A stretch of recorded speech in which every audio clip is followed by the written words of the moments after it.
Hey everybody, and welcome to Mixed Up Sports Live.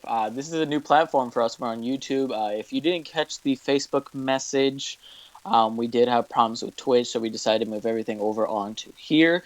With that being the case, I'm Crucial Ryan, joined by my friend and partner and colleague Nick Sexton.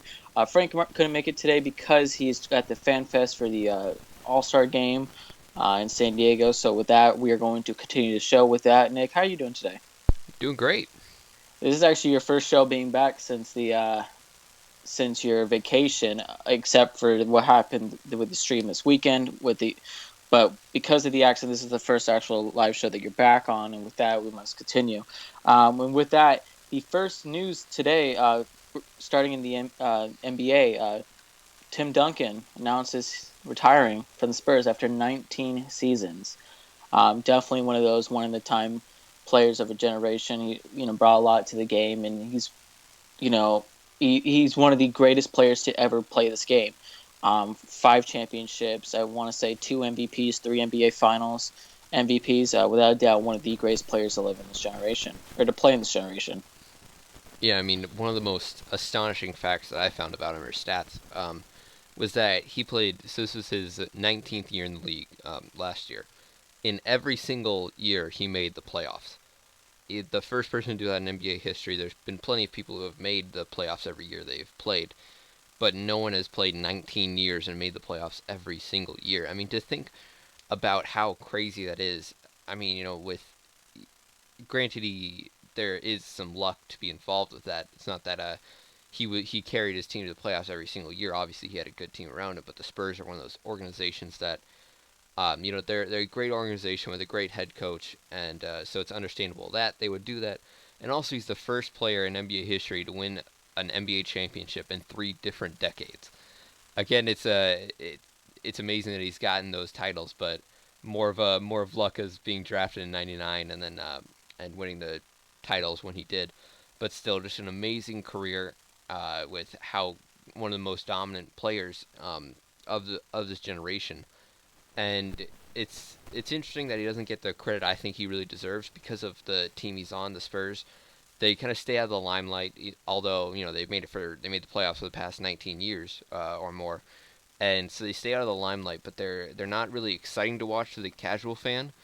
But they are so methodical and just a great organization that knows how to win. Uh, and the stats that they have don't lie. Tim Duncan, one of the greatest power forwards to play the game. I'd say. Let me know your thoughts on this, but I think I'm gonna go out and say that he is the best power forward to play the game. That he is the best power forward in NBA history. And I would second that. He's one of the best ones to play all time across all boards. You kind of took the stat right out of my mouth. You mentioned the 19 seasons and the 19 playoffs. My thing I was going to mention was they haven't had a lottery pick since him. And that essentially goes hand in hand. But he is that great of a player, and they've really built that organization with pieces around him, and they're even now looking to the future. I mean, Kawhi Leonard looked up to this guy. You had Tony Parker and Ginobili, which those two will be following following suit very shortly. With Ginobili only having a couple years, possibly Tony Parker right behind him as well. Um, this is definitely a team that looked up to this guy. He was teaching all the young guys everything. And another statistic: he entered the league when Kawhi Leonard was 6 years old. He entered the league when LeBron James was in the seventh grade. To tell you how long this guy has been around and the amount of years that he's put under his belt with the Spurs, he's been in the league since I was 1 years old. So to say that I've grown up watching the guy is an understatement. Yeah, I mean it's going to be a very different NBA without Kobe, without Tim Duncan, and all these greats that have retired. But some more stats to put in perspective how great of a career he had. He had 15 All NBA team selections, tied for most all time. 15 NBA All Defensive Team honors, most all time. Both of those happening in the same season, all 15 times. He was the 1998 Rookie of the Year, named MVP twice in '02 and '03, and as you mentioned, NBA Finals MVP three times in '99, '03, and '05. He played in 1,392 games, averaged 19 points, 10.8 rebounds, 3.03 assists, and 2.2 blocks, and shooting 50% from the field. I mean, this guy, he was averaging a double-double throughout your career is extremely difficult. And I mean, he has had one of you mentioned he's a one in a generation player, an amazing talent to come out of Wake Forest. And the Spurs, this we'll move on to the next part of this where what happens to the Spurs now. They lost their they've lost their consistency that they've had this guy for so long. And granted, I believe in this season he didn't play too many. He didn't play too much. It wasn't that big of a factor. Getting up. I think he was 39 years old during this season. So, granted, he did start to slow down a little bit, but still, I mean, with how it was just he had a great career, and now with the Spurs losing this key component, it'll be very interesting to see how they do this next season. Well, in their defense, you have Greg Popovich as a coach. So really, you can adjust. No, I wouldn't say with ease because obviously losing a player of this magnitude is hard enough. But I feel that they won't be in as too much trouble as everyone suspects. I mean, you still have great forward in LaMarcus Aldridge. You still have, like I mentioned, Tony Parker. You have the one of the best, if not the best defender in Kawhi Leonard, and Tony Parker as your point guard. I mean, this Spurs team, I really don't feel is too far off. Granted, will they maybe fall a little bit? Yes, but I still see them as a playoff team. I still see them contending for maybe that second spot because let's face it, Warriors with this super squad, it's pretty much in everyone's eyes has that first seed already locked up. So they will still be a huge contender in the West, regardless without Tim Duncan. Because you mentioned him, kind of declining and not getting as enough time as everybody would have liked this season, and then watching everybody step up. They were still the second seed. So I mean, for me, I don't see too much happening. I still feel that they will be a dominant team in the West, but like I said, it's still an extremely hard thing to lose this kind of player. Yeah, and another thing that I forgot about was that the Spurs actually signed Pau Gasol in free agency, so that seems like a kind of a makeup for losing Tim Duncan. Granted, how how Pau Gasol is going to fill that void. It'll be interesting to watch. And you mentioned the Warriors, and since I was on vacation, I wasn't able to talk on this. I'll take a little bit of some time to give my thoughts on the situation. Now, in most circles, I'm known as a Steph Curry hater, and conveniently or coincidentally, a Warriors hater also. Now, Kevin Durant going to Golden State as opposed to going back to OKC to me is it's worse than LeBron going to Miami. Forget how LeBron did it. Just in general, LeBron went from a Cleveland Cavaliers team that was nowhere near contending for a title to a Miami team that was struggling to make the playoffs. Kevin Durant came from an OKC team who had the Warriors 3-1 down. They bulked up their team, had to pretty much would have been the NBA Finals favorites in my eyes.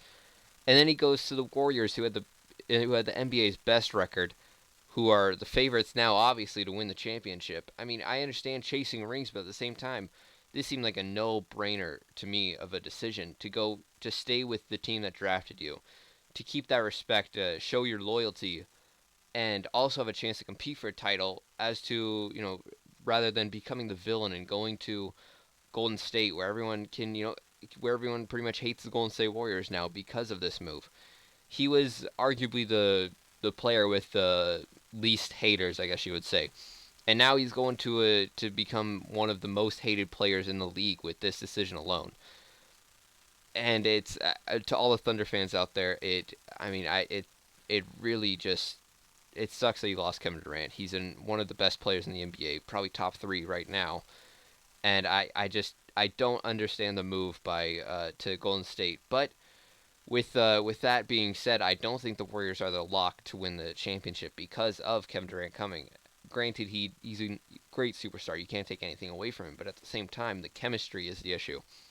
You have 3 players in Curry, Thompson, and Durant who get shots up all the time. Need they're volume shooters, and to have that many players on a team that need that many shots. I mean, you're either going to see them taking 63s a game, or it's just not going to work. In my opinion, there's almost too much firepower on this team to coincide and to work great together. In my opinion, I don't think this team's going to be all it's cracked up to be. They're still going to definitely contend for a title, but I don't think they're the favorites right now. And you mentioned not being able to get anything. I haven't said my piece on it, but the Durant situation, and maybe you and I are looking at it from two different points. I look at it as which is easiest for Durant, as far as not easiest to championship, but easiest to coincide with to live and be able to do stuff. With Westbrook, there was times where you could see Durant physically, not physically, but like on his face, irritated by the shots that Westbrook takes. Whereas it sounds stupid, but I feel like Curry in that Warriors team are more a spread the ball passing team where they can pass and get those open shots. I know it sounds like they take a lot of shots, but when they're open shots, granted, you and I have talked about on the show, we said that they have forced up a lot, but there at times they are one of the best passing teams in the league. Whereas Westbrook, when he was at the helm of the Thunder, he didn't really do that. And it's and at the same time you have to think of location. I know a lot of players don't want to think about location, as far as I need to go to a team that's going to win. But with the Warriors, you're right at the Bay. You're in a city. You're you know it's easier for family wise to enjoy it while you're working essentially. And he's always keeping his mom, the real MVP, the one you cry over at your MVP speech. That's the person he was thinking about, bringing her to a place where it's more comfortable to live. I mean, there's nothing in OKC, let's be honest. And like I mentioned, the Russell Westbrook situation, he loves him as a friend, can't stand him as a player. So I understand the move for that. Kevin Durant is easily, for me, I feel like he'll thrive in this situation because of the passing of the Warriors. He can get that championship that he's been working towards. And I don't understand why people hate on him for necessarily leaving. I understand, great, stay with your team that you drafted for, but I mean, at some point, you're gonna want to go to a different job, and people are gonna hate you for that. No, and he doesn't. It's not from OKC. He's from Washington. There's nothing in OKC that's holding him down. That's saying I deserve to come here. At least with LeBron James, Cleveland was his home. He left his home, whereas OKC is not Durant's home, and that's where I stand on it. I feel like Warriors is a good fit for him because of the passing and him being able to coincide more with Steph Curry than I feel like he does with Westbrook. I understand. I understand that point that Russell Westbrook was kind of a ball hog. That he would take a lot of questionable shots to say the least. But I guess where you mentioned we're looking at it from two different viewpoints. The viewpoint I'm looking at it from is that you had a chance to win a title and stay in the team that drafted you, and then you leave to pretty much what people consider a guarantee to win a title. And so from a pure basketball decision, I just don't like the move from a pretty much favorite to one of the best teams in NBA history. Well, you're saying that you should work towards something, if I'm correct, right? Rather than because I understand where a lot of people come from. You're saying, but moving and trying to win a championship. He's trying to go win one by going to Warriors, but I understand where you're trying from. You want the road to be the same regardless, right? Well, I just my opinion is that if the in a different in a hypothetical situation, if the Thunder are a lottery team that aren't really doing much, then I understand the move to the Warriors. But since they're up in the contention, then why not stay and try at least for one more year? Now, granted, the contract he signed, it's I believe 2 year, 53 million, with a player option for the second year. So he could, Westbrook's contract does end this year, so they might be trying to work something out if they're all still good on the court, as far as if Westbrook wasn't the main reason for Durant leaving, or if he wasn't a factor in that. And so I still think that possibly this could be just him trying to ring chasing, kind of like what LeBron did, as far as just to get that ring under his belt, to kind of put the haters to rest almost, and say, hey, I got a ring, and then maybe head back to OKC. Whether that's in his plans or whatever, I mean, it's still up in the air. This is still very early in the process, but that's my look on it. And you mentioned Russell Westbrook. We still don't know what's going on with him. It's been reports that Thunder are trying to shop him and see who they can get for it as a trade, or you mentioned to see what Kevin Durant wants Westbrook to do. I feel that if they ended up trading him, 9 times out of 10, the places that he could go would be L.A. which seems to be the place where everybody wants him to go. And to be fair for Russell Westbrook, I feel like Kevin Durant leaving is a better move because when you put two superstars together, such as Westbrook and Durant, or LeBron James and Wade, or Curry and Durant, even the superstar status isn't necessarily given all to one player, making them even better.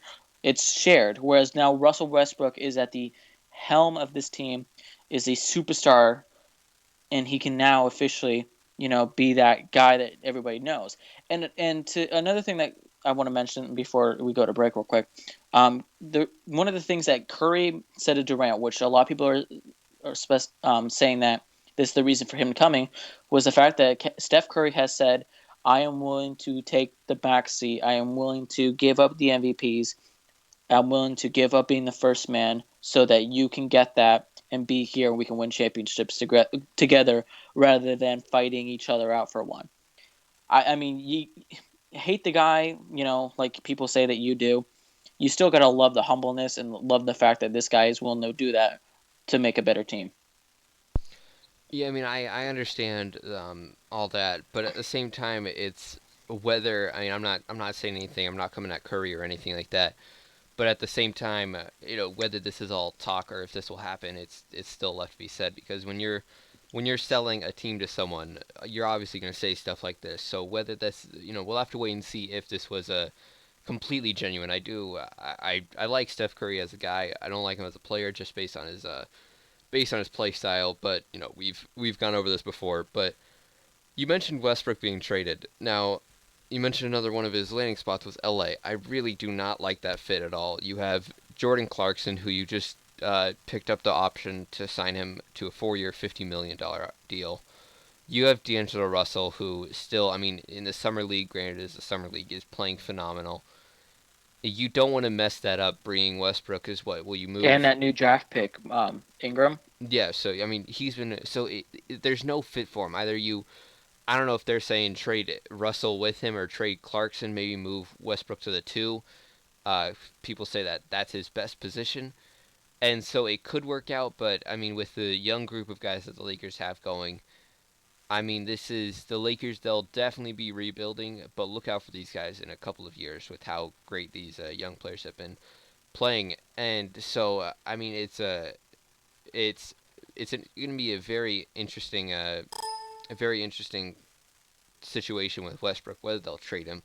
In history, we've seen that trading a superstar, you don't really get the value of that superstar.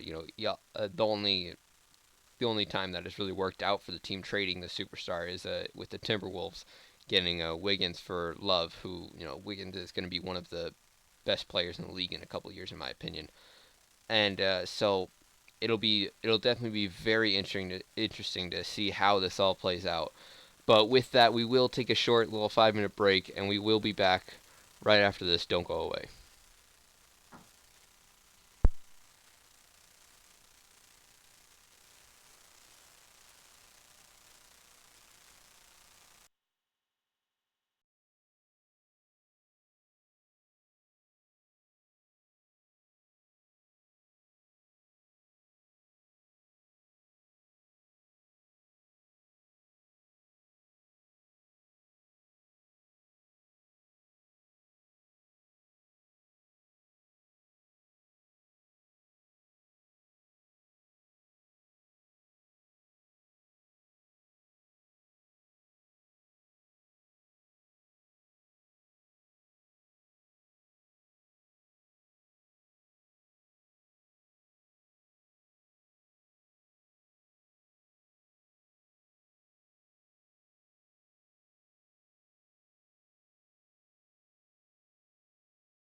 And welcome back to Mixed Up Sports Live. And before we go into it, with this new platform that we're doing, instead of cutting the stream out and taking a break, we're just gonna make it so it's not quite we don't cut it out, but it's just the stream's still gonna be live. You're just not gonna hear any audio from us, and that'll be the break. And so coming back in, we'll talk about what happened yesterday with the European Championship finals between Portugal and France, and in a turn of events where most people thought that Germany would defeat France, France was able to get past Germany, then face Portugal, and Portugal was able to win it 1-0 in extra time off of a goal from Eder in the late stages of extra time in the 109th minute.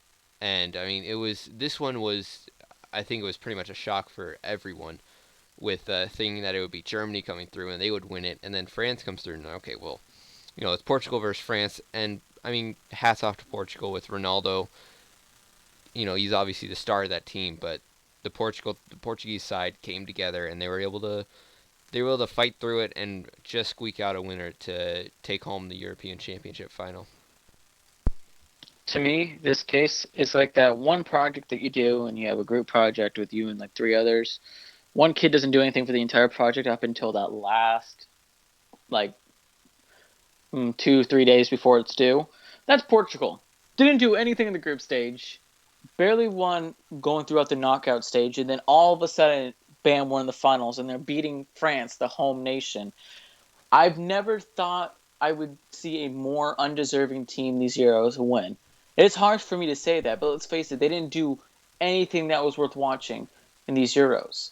France had a better Euro performance. Germany had a Euro performance. Croatia, Iceland, Hungary, they've all had better Euro showings this year, and yet Portugal is the one to win it all? I'm sorry, but you can get all the way to the final, but still don't think you deserved it. I mean, granted, you win penalties, great.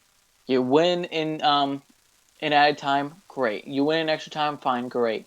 But the fact that you were third in your group, third, I mean, I don't know what else to say. This France, I don't know how they didn't win it off with their home nation. They played amazing throughout their group. They played amazing at the group stages.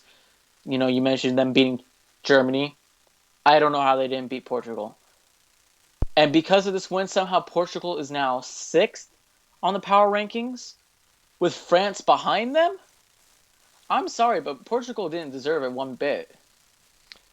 I mean, I was just trying to gauge how you felt on this, and it seems you feel about the same way. Is that Portugal, throughout this whole Euros, they have not won a game in regulation as far as in 90 minutes. They've had throughout the group stage, they've drawn all their games, and like you mentioned, made it third in a group that was very, very weak, that they should have come out of easily, and to come third and barely make it through. And then the round of 16, they faced Croatia, which that was just, I mean, that game was interesting to say the least, with nothing really happening, and then winning it in extra time again. So still 90 minutes passed, then they get a late winner, and then facing Poland, who, let's face it, they're a good team, not a great team. Then Poland is able to take Portugal to penalties. Portugal win in penalties, and then coming up against Wales, which again, a good team, not a great team, led by Gareth Bale. They were able to. That was probably their best showing of the tournament. Or they didn't. That was their only. Excuse me. That was their Their only only game win. that they won in 90 minutes. And to think about the teams that they've avoided here, they could have had Belgium, but Wales beat them 3-1. We'll start in the round of 16. They could have had a plethora of teams that are better. Italy beating Spain, Iceland beating England, and then going to the quarterfinals, they missed out playing Belgium. They didn't play Germany or Italy. They didn't play, they eventually played France, but they didn't get them there. In the semifinals, France had to go through the juggernaut that Germany is. They somehow beat them 2-0. And then the finals coming against a France team that France outplayed them completely in the final, and Portugal's got a late winner. I'm with you. This is a case of a very, very easy run that Portugal almost screwed up with, how they barely beat all their opponents. It was one of the easiest runs to the final that I've seen. And I mean, it's just luck is always involved in these type of tournaments, but this is very, it's ridiculous how lucky the Portugal side got. Yeah, it's honestly absolutely absurd. I mean, their game in which they won against Wales 3-1. You mentioned it. Wales is a good team, and they showed it this Euros. They had one of the best Euro performances I've ever seen them have. And they beat them 3-1. That was probably their best showing. But the fact that you tied it with Iceland, Hungary, Austria, in a group that should have been a walk in the park, turned out to be a gauntlet, essentially. And then to go through these knockout stages and barely, barely eke out victories. Granted, Poland, like you mentioned, good team, not a great team. Lewandowski, you take them to penalties. I mean, okay, fine, penalties, you win it, great. You go up against um, Croatia, nothing happens until a late win. I know I'm getting the game's flip flop. I'm just irate at this point.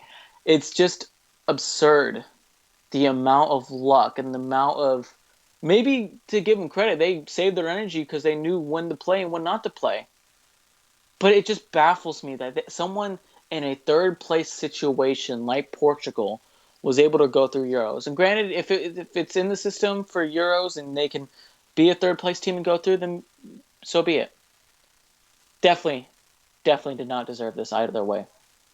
Yeah, I mean, you mentioned that Croatia game, that late winner. I mean, I think that was the first shot on target in like the 117th minute. Ronaldo pretty much had a one-on-one with the keeper, and the keeper was able to save it, which fell directly to I think Nani or Quaresma, who pretty much just put it over the line for that winner. If you imagine for a second, if Germany or France or Italy or Spain or England, if they had the road that Portugal did to the finals, I mean, if Germany had To this, be they'd be fair, beating teams.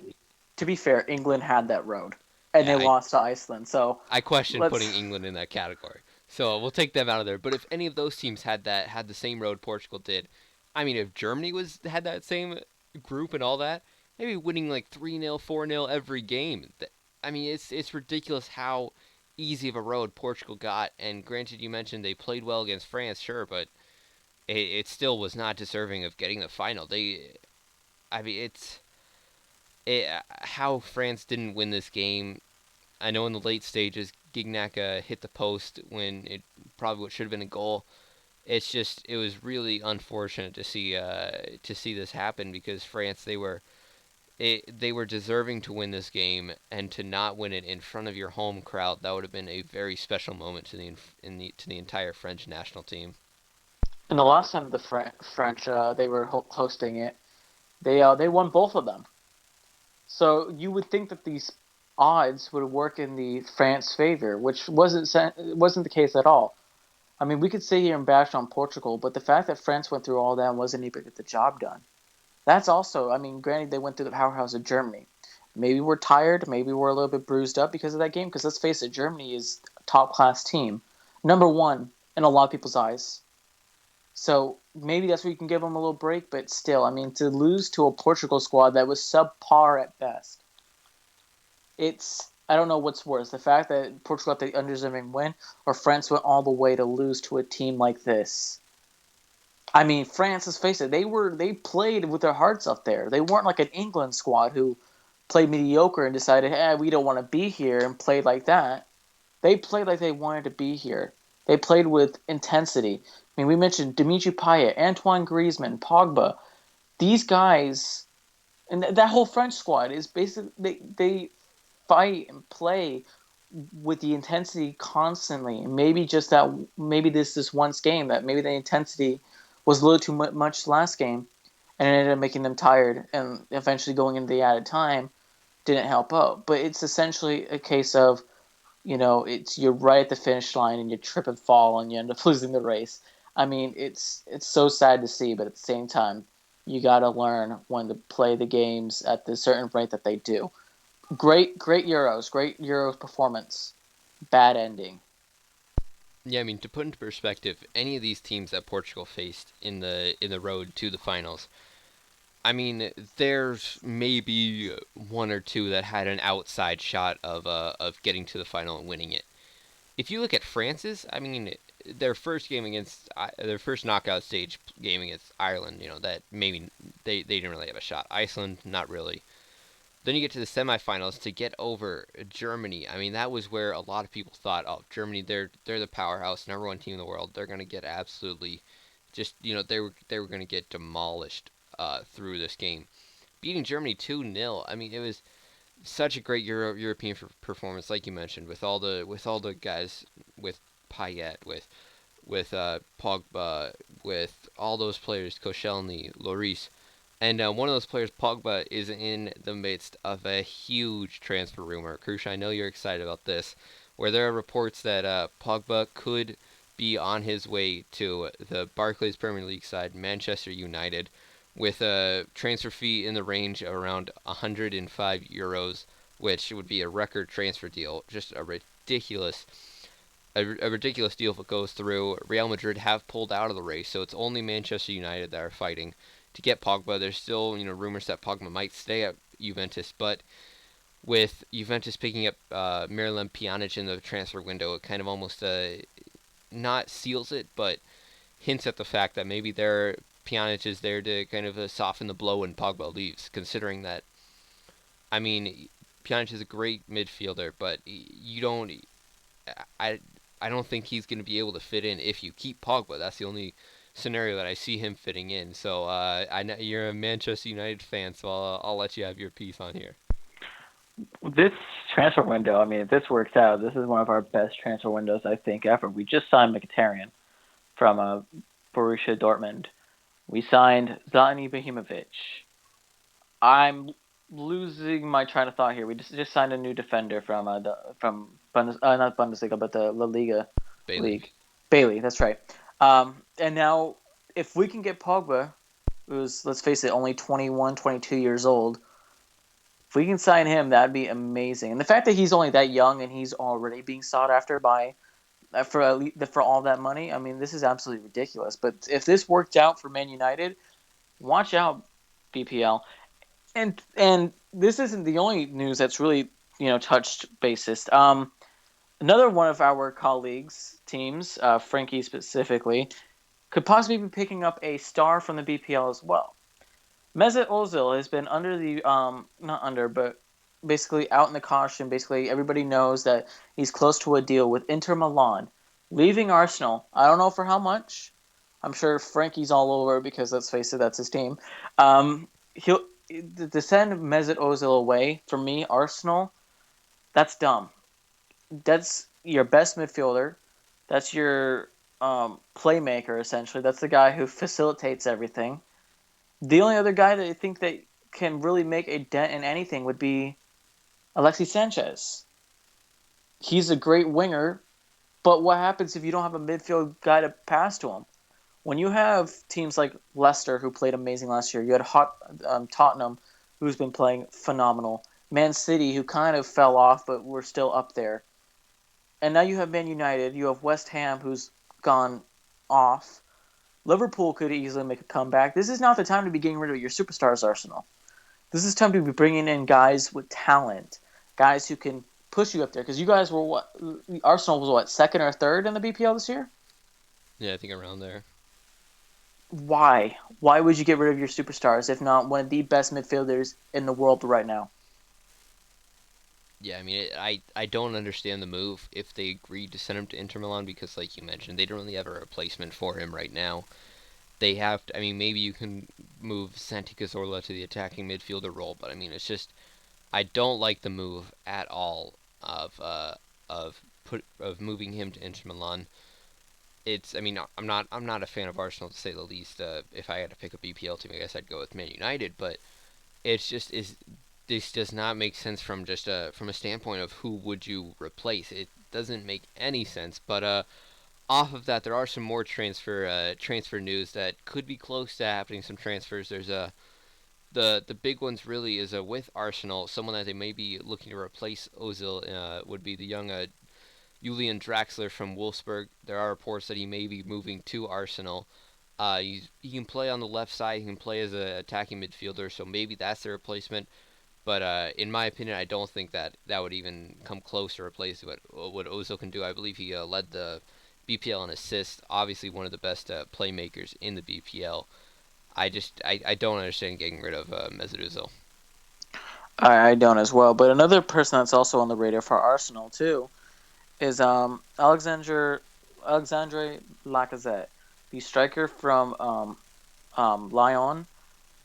He's amazing. You already have Giroud up top. You have Sanchez. I mean, if you can land this guy, great. Your striking force is better, but you still have the midfield who needs work. You mentioned Santi Cazorla, who's in there, but I really don't feel like it has the same um, effect that Ozil has to this team. Like you mentioned, he led the league in assists. Another person I want to mention is that there's a chance that the World Cup winning, or the scorer of the World Cup winning goal, Mario Götze from FC Bayern, has a chance to move.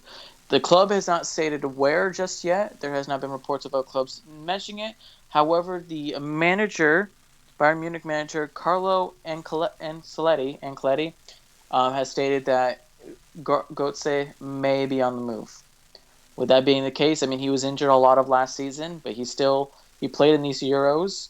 He's a great midfielder. So if the right team needs to pick him up, possibly if Arsenal could land them, I would say that wouldn't be too bad. It's definitely Götze is definitely one of those players that he may not be the best or most flashy, but he's definitely a guy that teams would cherish to have. Yeah, I mean that'd be a big move. With he has been a little upset at the playing time he's gotten there, but I mean, whoever he goes to are going to be getting a a world class young kid that could really be very important for their side. And another one that another move that could be happening is going to Arsenal from Inter. Actually, would be Mauro Icardi, the striker from Inter Milan, possibly a part of that Mesut Ozil deal instead of just cash. Maybe getting Icardi, which again, you already have Giroud up top. Granted, he's not the greatest striker in the world, but still, I mean, he's a solid striker that can do the job. We've seen him with France that he was able to perform pretty well. And a couple more notable signings that could happen. Felipe Anderson from Lazio could be going to Chelsea. That'd be huge. Or Lucas Moura from Paris Saint-Germain going to Liverpool. I mean, all these moves, if they happen, could really shake up the BPL. And I mean, the one obviously that everyone is looking at is that Paul Pogba going to Man U. If that happens, I mean, if they're not already, I think Man United become the favorites to win the league with probably. I mean, I think it's safe to say the best midfielder in the world in Pogba, and at such a young age, that would be a huge move, especially considering that Man U let go of him on a free transfer to Juventus, coming back with a new manager. That would be I mean, it would to be ridiculous for that to happen, just because of how how how things can change in just a short time. And so if that happens, like I said, I think Man U become the favorites for the Premier League. But there's also reports he might stay at Juventus. I mean, it's very controversial what will happen. Everyone has an opinion on this as far as what will happen with Real Madrid pulling out. Man United, the easy favorite to sign Paul Pogba. I believe Sky Sports, they have the odds of him staying with Juventus at 6-4, and the odds of going to Man United at 1-2. So I think that this is leaning more towards Man United. But with that, we will head to break. We'll be talking about baseball after this. After we come back from break, a little bit of some All-Star action happening very soon in San Diego, right here. We'll see you just after this break.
And welcome back to Mix Up Sports Live. We mentioned it, MLB. We're just going to basically give you guys a run through up till the All Star break, which is essentially now the standings for all the MLB teams across all divisions. So we'll start off in AL East, starting with Baltimore in first place with Boston and Toronto both 2 games back. Yankees at 7.5 games back, and Tampa Bay with 17.5 games back. And into the AL Central Division, the Indians leading that division, followed by the Tigers, 6.5 games back. The White Sox and the Royals, both 7 games back, and the Twins, 20 games back. And over in the AL West, the Texans, who are having a great quiet season in first place, followed by Houston at 5.5 games back, Seattle at 8.5 games back, Oakland at 15.5 games back, and the Angels at 16.5 games back. And into the National League in the NL East, my personal pick for winning the title that we made on air, the Washington Nationals in first place with the Marlins 6 games back, the Mets 6 games back, the Phillies 12 games back, and then the Braves 22.5 games back. Just an abysmal year for the Braves this season. And over at the NL Central, we have the Chicago Cubs also having a very good season. That's Frankie's pick. So far, they're in first with the Cardinals 7 games back. The Pirates 7.5 games back, the Brewers 14.5 games back, and the Reds 21.5 games back. And into the NL West, the Giants in first place, followed by the Dodgers 6.5 games back. The Rockies 7 games back. My team, the Padres 9.5 games back, and then the Diamondbacks 10 games back. Which, to be fair, Actually, that's 6.5 games back, 16 games back. oh yeah, my bad. I was looking at the wild card. We're only 9.5 games back from the wild card though. But the Padres 18.5 games back, and then the Diamondbacks 19 games back. Which, to be fair, we're not last in our division. Which is the only thing that Padre fans have going for them right now. Hey, we got the All Star game here. But we're thinking about ending the show early today, so with that, we're going to go into scores for the evening. Yesterday, we did have some scores for baseball. Not a lot going on, but just enough to be able to cover it. Yes. So we had the Blue Jays beating the Tigers 6-1, the Nationals beating the Mets 3-2. Well, Yankees beating the Indians 11-7, the Reds falling to the Marlins 3-7, the Angels falling to the Orioles 4-2, the Red Sox beating the Tampa Bay Rays 4-0. No surprise there. The Cubs beating the Pirates 6-5, the Braves beating the White Sox 2-0, the Cardinals beating the Brewers 5-1, the Astros beating the Athletics 2-1. The Mariners beating the Royals 8-5. The Twins, the Minnesota Twins, last place. Let me remind you, being one of the best MLB teams, the Rangers 15-5. Let that sink in. And then no surprise here, the Padres falling to the Dodgers 3-1. The Phillies beating the Rockies 10-3, and last but not least, the Diamondbacks falling to the Giants 4-0. And with those being the last games until the All Star break, the All Star game being in San Diego, we'll give a run through from the Home Run Derby participants, which is happening tonight at 8 Eastern, I believe, and on ESPN. And so the participants in order as far as how many home runs they've hit this year: Mark Trumbo with 28, Todd Frazier 25, the returning champ, Adam Duvall at 23, Robinson Cano at 21, Giancarlo Stanton at 20. We got one Padre in there, Will Myers at 19. I didn't even know he was there. Attaboy. Shows how much I pay attention to that team. But Carlos Gonzalez at 19 as well, and Corey Seager at 18. And with that, and with that, ladies and gentlemen, we are going to end today's show. Thank you guys all for tuning in on this Monday to Mix Up Sports. We hope you guys have a good rest of your week, and see you guys all tomorrow on Frank Fired Up and TNT tomorrow with Nick and Krusha. So see you guys later. Bye.